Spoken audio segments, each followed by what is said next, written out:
walked through sunshine, we stood in rain. We've danced in joy and we've wept through pain. Through every valley, through every climb, a love eternal stands the test of time. Faith and forever love, built on grace sent from above. There's storms that shake through skies that clear. His hand has held us year by year.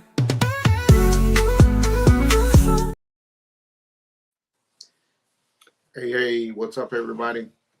We running a little late. Somebody was chatting it up. Well, we was at the cemetery, and you run into old friends you've known for 40 years plus, and you kind of get into reminiscing. But, hey, I don't know if the proper term is Happy Memorial Day. I don't think that should be applied to that. But hopefully you're having a good time today with whatever you are doing. Whether it's gathering with family or just hanging out at the house, or whether you're at work, whatever it is, hey, we're glad that you're here. And this is Marriage Encounters. You know what it is. Welcome back to Marriage Monday. And today is a little special because, like I said, it's Memorial Day. So before we get too deep, ladies and gentlemen, I want to take a moment and honor and remember the men and women who sacrifice their lives serving this country.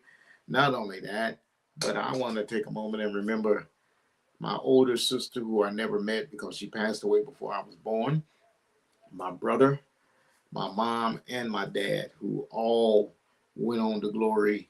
I just want to take a moment and honor them for whatever it was that they poured into my life. All right? Yeah, I think it's interesting too. I think I was talking to one of our kids, and we were talking about how May is just like a weird month for us because your uncle died, then your mom died, then Linda died. And so it was just kind of like a lot of things that happened in May, not, for our family. And so just, kind of things that can get you to thinking about life and all of its complexities. Mm-hmm. But we are grateful for the freedoms that we get to observe in America, for those people that have given their lives. We honor the families that carry both pride and grief today. Mm-hmm. When we think about it, Memorial Day was established because they wanted to remember the Black soldiers. And so it's been taken over, of course, but it was really to remember the Black soldiers. For everyone joining us today, I know some of y'all are probably heating up the grill and getting things going. We're a little slow today. I was gone all weekend and then got back, and we went to cemeteries, and so we're working on it. But hey, we're here. Memorial Days are always the time when we begin. Is the quote unquote official beginning of summer. Is it? It is. It's the official beginning. Summer begins today? Well, no, not like on the calendar, but when we think about holidays, holidays. Yeah. Okay. Yeah. So Memorial Day is kind of can you turn on that fan? It is really hot in here. It's probably just me, but probably just you. So today we're going to close out May. Can you believe it? We are on the last Monday of May already. It really feels like May just started last week.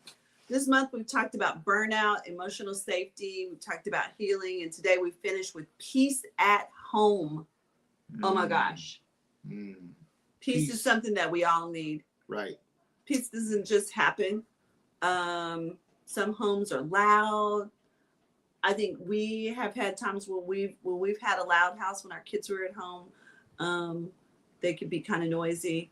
I can be noisy sometimes. But I'm just looking.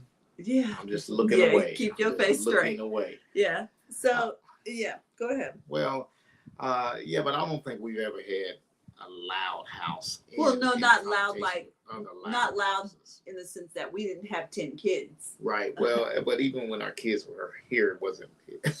I wouldn't call it a loud house per se. It was we could be noisy. Maybe noisy. But now, you know, we really have a quiet house. As a matter of fact, we were at a graduation, high school graduation, just a few days ago. Oh my And I'm gosh. like, my God, why is it so loud in here? Just Well, so much so much noise. So much noise. It was And just I'm like, it was well, just commotion. maybe I'm just not used to it anymore. But hey, but it can be a stressful time in a loud environment. Yeah. So, And sometimes when we think about peace, you know, we sometimes take it for granted that we are at a space where we're peaceful, that, you know, our houses are peaceful, our environments are peaceful. Because, you know, even work sites sometimes are not necessarily, you know, can be kind of chaotic. They can have tension, they can have stress.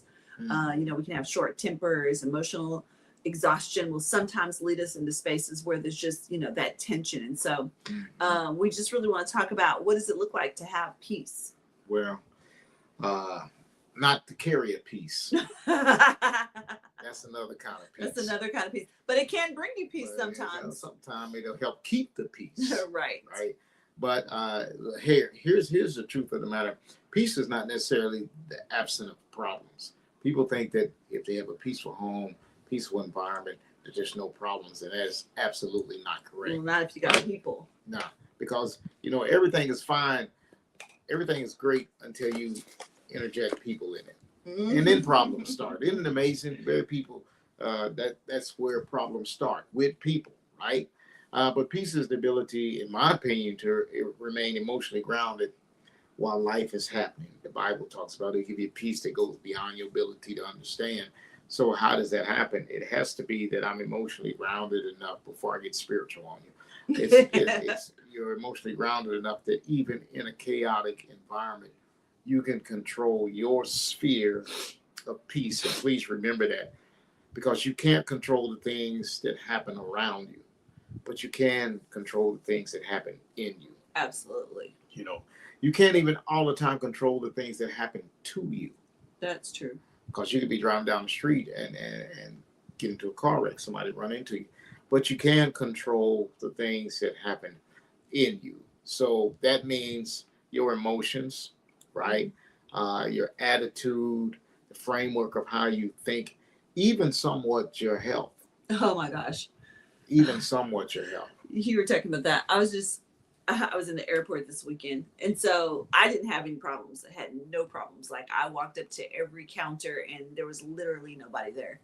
But there was some people that their flights had been changed several times, and things were, you know, just happened that was chaotic. And you could see the people that had decided, you know, I can go off on you, but this really isn't, you know, you're the person standing here, but it's really not your problem. You're not, you know, flying the plane. You're not making the plane. You're not doing anything with the plane. You just happen to be the person that's standing at this counter. And you can see those people, and you can see the people that were just like, peace was not a part of who they were. Because, baby, there were people that went all the way live. And, you know, and you feel bad for the person that's at the counter, because it's not their fault. Right. But they've been cussed out enough in that day that at some point their armor goes up too. And so now you ain't getting ready to talk crazy to me because you're the 10th person. Right. And I'm gonna go off too. And so then it does become a this battle that doesn't necessarily need to happen, but it does happen sometimes. Well, and at the end of the day, did all your going off change the dynamics of the situation? Right, because your butt's still sitting here You waiting for that still plane. sitting here waiting on that plane, just like everybody else. It's just you got a funky attitude, and everybody else chill. Right? Exactly. So the only person that got changed in your tirade is It's you. Okay. So understand that. And when we think about it, couples help create the atmosphere by how they communicate, how they handle stress, how they resolve conflict, how they speak to each other, both verbally and non-verbally. Because sometimes we didn't say nothing, but we rolled our eyes, we sucked our teeth, and we slammed the door. Or you didn't say nothing. When you should have at least acknowledged that I was talking to you. Well, okay, so let's go there for a second. Because sometimes you say something but it doesn't necessarily garner a response because it wasn't a question. It was just a statement. And statements don't necessarily garner responses. I think they don't necessarily garner you saying something, but I think they should Why? garner acknowledgement. Okay. Acknowledgement. And it could be as simple like, okay, or just a nod of the head, or maybe just a switch of attention for a second and then back. But when you don't give it anything and it was sent with the intention of at least an acknowledgement that I am in this room communicating as a human being, now we're going to have some issues, right? I mean, it's just good stuff, right? So, I mean, you ain't got to necessarily say nothing, but what you ought to do is at least acknowledge that person's presence in the room and help them to feel some kind of validation that whatever they were saying does have some merit, even if that doesn't affect you. That's just the truth. Okay. I mean, hey, I be telling the truth. I'm trying to help y'all out. At least from your perspective. Well, yeah. All right. So when we think about peace, one of the things that comes with peace is calm. And you know, there's some people that you just meet that just have a calm spirit. They just, you know, they don't, you can't do much to rock their boats. You don't really get them off kilter. And so I think one of the things that really needs to happen is we need to practice. We need to do things that bring that calm into us. It is a practice. It is it's not a personality trait. It really is a practice that we have to take in of how do I react in a more calm, more peaceful, more relaxed sort of way. I don't have to be in a rush. I don't have to be in a that's kind of how it was this weekend. I was like, you know what? It'll happen when it happens. I'm not gonna be in a rush. I'm not getting up early. I'm not. It's just not happening. So there's a level of calm that we have to have, and that brings peace into the space. Yeah, I think there is a level of calm that you should have, and that level of calm sometimes doesn't mean that things are going well, but it's how you control it within yourself. And so, you know, you have to learn also what calms you down and what gets you heated up. Because I just firmly believe that some situations you can avoid if you don't step into them. True. So if it's something that you know is going to end up in a heated confrontation, is it necessary? Because if it's not necessary, then don't step into it. If it is necessary, then step into it with some control parameters already in place so that you don't lose your cool. You don't lose that calmness about you, right? You can stay in the moment and grounded in the moment.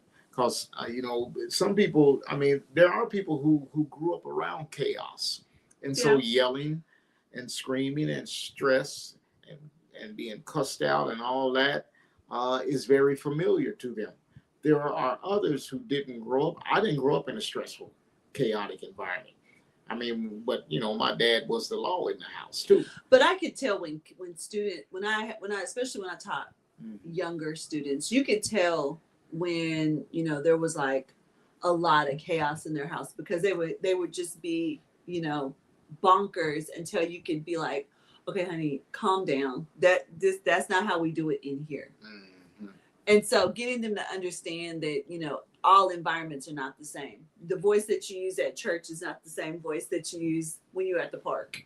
Right. You need to use your inside voice, I think is what they used to say. Yeah. So, but for those people who have been raised in chaotic environments, whether they created it or just happened to be the place that you were born in, the family you were born into, for them, I think being calm is so unfamiliar. Check this out. It's so unfamiliar that I would rather create chaos, because at least chaos is what I'm used to. Yeah, that's true. Oh, I see that all the time. I would rather blow the situation up bigger than what it should be, because I know how to operate in chaos. Yeah, because peace for some people feels odd. It feels odd to be quiet. It feels odd to be still. It feels odd to, you know, like, I don't know how to do this. And so, when especially when couples come from very different environments. So if I came from a very quiet environment and you came from a very chaotic environment, being able to mesh those in a way that doesn't tilt either one of them in the wrong way can be hard. So, sometimes you have to take a little pause. That person who was grown up in maybe a more quiet environment needs to go somewhere and decompress, because all of the extra stimuli. I was somebody posted the other day, they were at an event and there was like all these lights. They were like, oh my God, can you say overstimulated? Well, sometimes that's how we are. We're just, our environment, and we love our partner, but their way, our spouse, this is Marriage Encounters. Yes, we love our husband, we love our wife. We ain't yes. doing the partner thing. I wasn't saying that. Marriage Encounters. I wasn't saying it like that. Well, it sounded like that. But in Marriage Encounters, it's your husband or your wife. How about that? Okay. Anyway, the point is sometimes we ain't partners. We are. We should be. This is why I don't like you. Anywho, so never mind. I don't even know what I was trying to say. I don't even know what I was trying to say now. You made me totally lose my thought. Couples can learn to emotionally regulate together, taking pauses, lowering tones, communicating respectfully, breathing before reacting. That can create growth in your marriage. So what you need to do, ladies and gentlemen, is stop bringing every battle home. Okay? Well, everything doesn't have to be a battle. Well, everything doesn't have to be a battle, and certainly it doesn't have to. You don't have to bring it home with you. Like kids bring their homework home. Sometimes we bring our chaos from wherever we were home with us, and it creates chaos in our house. So can you learn to check it at the door? Check it at the door, or don't even allow it to come. Part of the problem is it's right in the car. No, part of the problem is we allow people to give us chaos when if we would stop them immediately, we wouldn't even take it on. Okay, let me give you some hints. I mean, one is, and this is a broad paintbrush of an example. Hey, let me tell you what happened to so and so. They was I don't want to hear that, man. I don't know them people. I don't know nothing about them. You see what I'm saying? Yeah. So what I'm doing is I'm not allowing you, I'm gonna say it in my terms, to throw up in my life. You're getting all wound up about something that doesn't have crap to do with you. Yeah, you ain't vomited on me. I'm not the cleanup guy. You're not vomiting on me today. So part of the thing you need to do is stop some of that mess from entering the gates of your ears. Yeah. You can control that. Even if they still talking, you can walk away. Yeah. Okay? And hey man, I'm out of here. I ain't trying to hear that mess. You can walk away, all right? Because just living life already brings pressure. And in the climate in which we live in, y'all gonna get mad at me, but just living life as a person of color brings pressure. And if you don't believe me, that's your issue. Maybe you haven't walked or lived in my shoes. So don't tell me. Never mind. Never mind. All right. You was listening to too much Clay Kane today. Yeah, too much Clay Kane today. A shout out to you though, bro. So don't let it come in. Okay. Financial pressure, health concerns, family issues, all of those can help to ruffle the peace that you're trying to have in your house. Yeah.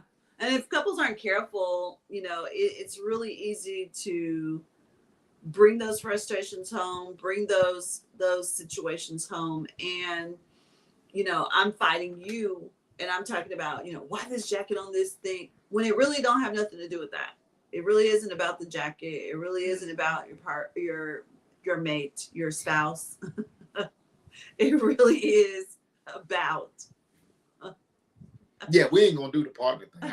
I'm gonna disrupt it every single time. I'm just telling you. It really is about you and your personal barometer. And what's your thermostat set on? Is it set on cool, or is it set on, oh my gosh, I'm going to explode? But again, that's something that you can control. Yeah. Right? Burnout. one of the other things that we want to bring to your point is that burnout affects relationships. It exhausts people. Exhausted people often are impatient, emotionally reactive, disconnected, overwhelmed, True. blow up, are looking at things and having reactions in ways that just are not the most effective. Mm-hmm. No, it's true. Uh, and when you have those type of situations, when you're burned out, I mean, you don't even know that you're erupting. Your volcano is erupting, but it's erupting on everyone around you, and you ain't recognize. Does the actual volcano even know it's erupting? Mm-hmm.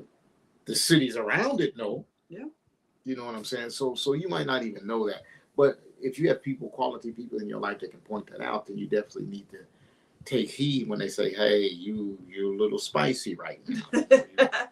You need to Take get some down more the sleep. 1,000. You need to get some more sleep, and we start this over again, right?" But listen, not only do you need to protect your peace, but also, are you resting well? You know, rest is spiritual too, and rest can be relational. You know what I'm saying?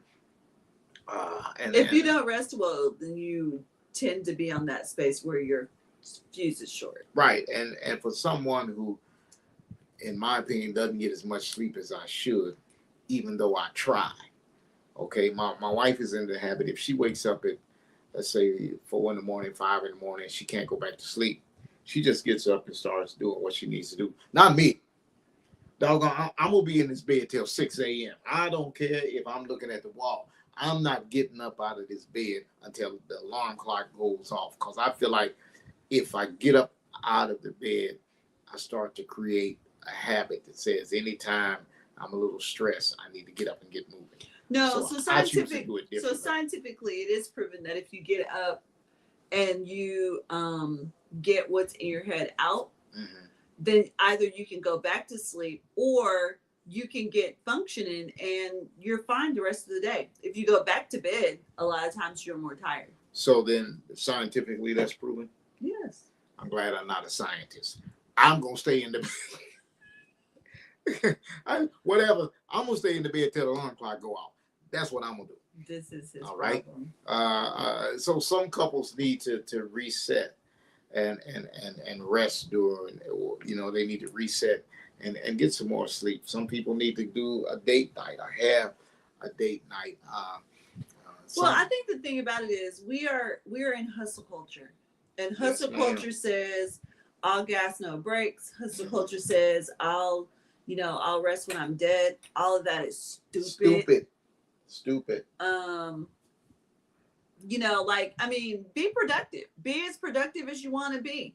But if you go somewhere and take yourself a really good nap, Jesus took naps. How do we know? Because he was asleep on the boat. Okay, I can't argue that. Disciples were tripping. Yeah, he was just asleep. Flipped out. Oh my God, God, we're going to die. They went and did what? Oh, woke him up. Why? Because he was taking a nap. It was daytime. Right. I bet you Jesus got to say, boy, if y'all wake me up one more again. You wake me up one more time. Right? Yeah. So Jesus took naps. So how can we not? Naps they came straight from him. We should take that lesson. So then we got to create safe rhythms so that we can get into this continuous state of being in peace, even though things might be a little chaotic in your life. So peaceful marriages create healthy rhythms. And that's one of the things you got to do in your marriage. You got to create healthy rhythms. Things like regular check-ins. We will never stop praying together. Yep. Okay. Protect your family time. Protect your family time. Laugh together. Intentional rest, emotional honesty, being together intimately. And me and my wife differ between intimacy, what it means, but being together from Bill's perspective of intimacy, all of that helps you to find peace in your house. Because for a man, if I got a battle every place I'm at, outside of my house, the last thing I'm going to want to come home to is a chaotic house. Yeah. If I can't find peace in my house, that's going to be that's going for a man. That's going to be problems because it should be the only place. When I come home, this is just not me, for my opinion, for anybody. When I come home, I ought to be able to find peace in this house, right? Yeah. Because everybody knows the operating parameters, right? Even if you got kids at home, they still understand the operating parameters. So when I step in the house with the husband or the wife, you ought to find peace because everybody understands this is how we operate here. Right. Problem is when you drag the outside in, Right. that becomes the problem. Yeah. But you need to get intentional rest. You need to have emotional honesty, and all of these things can help create an environment of peace in your home. Yeah. You don't want to wait for peace to magically appear because it's not going to. It's got to be intentional. There's got to be some things that are built in. You've got to have some conversations. Sometimes they may be tough conversations, but you have to have those conversations to make sure that everybody is on the same page. Colossians 3:15 says, "Let the peace of Christ rule in your hearts." So there is a space in which we've got to long for, intentionally activate peace in our spaces. And peace has to lead. Let it be the lead voice in the house, not the one who's singing second soprano or whatever. Let it be the lead voice, and not fear, not anger, not stress, but let peace lead in your house.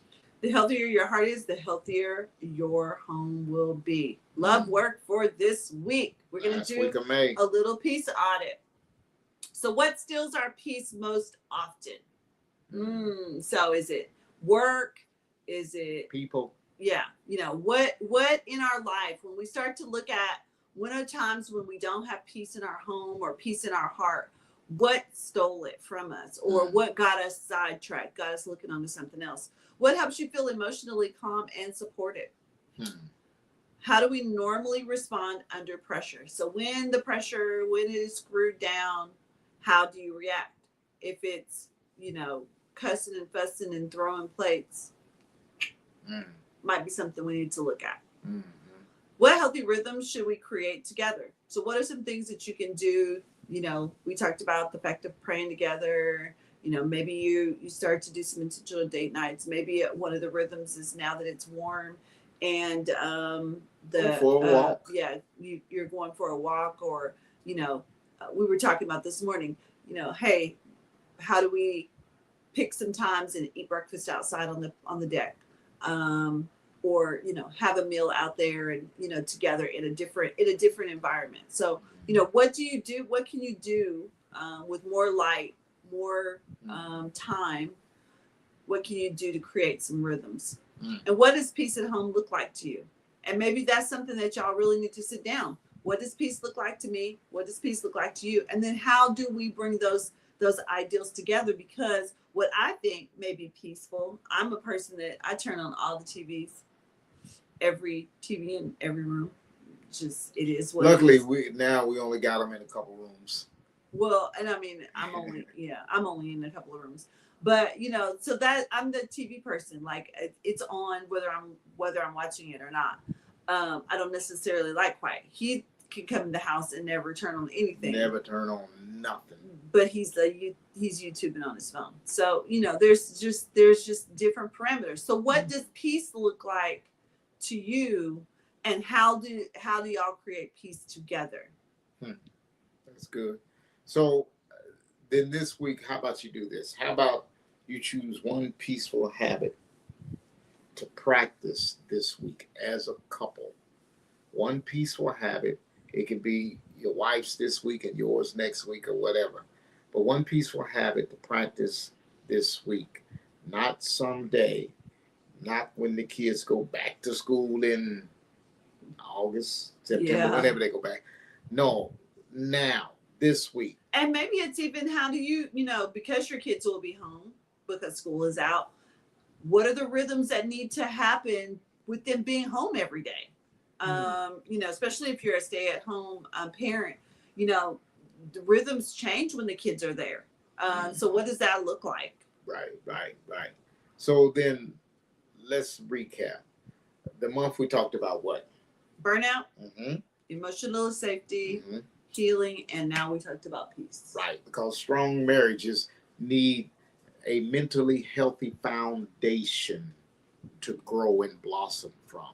Okay? Please remember, love alone is not enough. I know you thought it was, but love alone is not enough. Couples need emotional tools, communication skills, healing, rest, and peace, and God Exactly.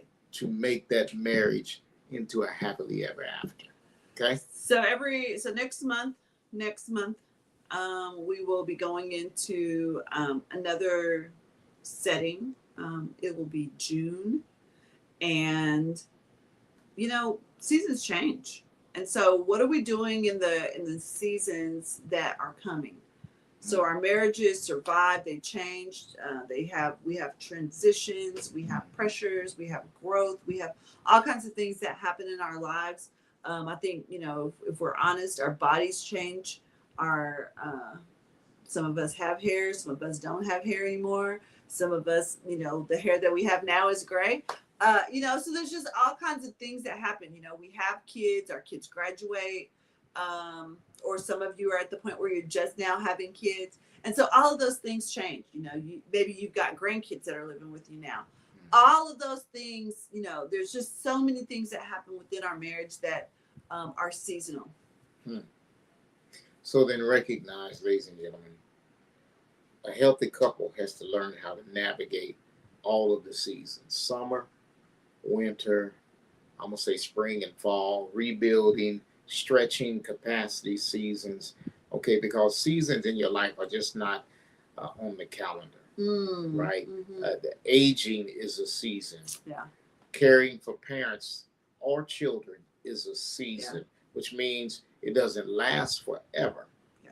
But you do have to make some adaptations while you're in it. Okay?